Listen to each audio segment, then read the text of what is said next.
खसे सोया लादन कंसा माई से हमरो लागल बलसा खसे मैया खीर बनाई महिरू के घर से दूध हम लाई। हरे अब जइबो करी तनी धीर रख जातानी खसे सोया लादन कंसा माई से हमरो लागल बलसा खसे मैया खीर बनाई महिरू के घर से दूध हम लाई।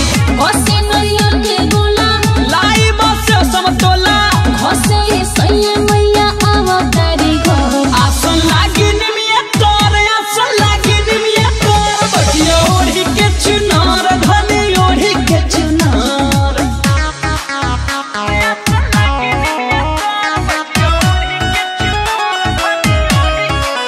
म्यूजिक विराज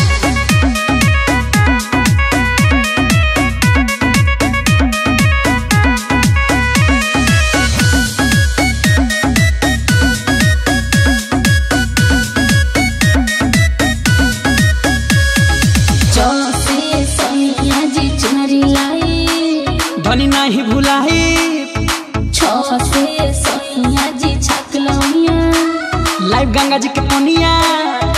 अरे हमो माई के बहुत मानी रे। अच्छा से सोया जी चुनरी लाई धनी नहीं भुलाई से सोया जी छकलौनिया लाइव गंगा जी के पनिया।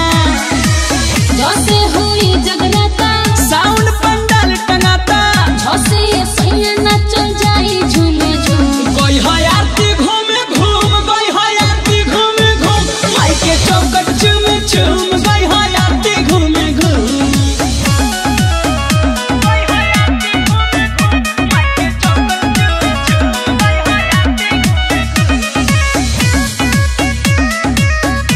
बोला बोला शेरा वाली मैया की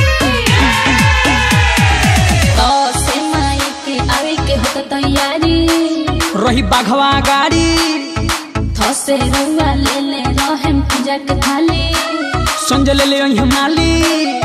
अरे तू सब का बड़ा लो खड़ा कुछ तैयारी कर लो। तो से माई के आवे के होत तैयारी रही बाघवा गाड़ी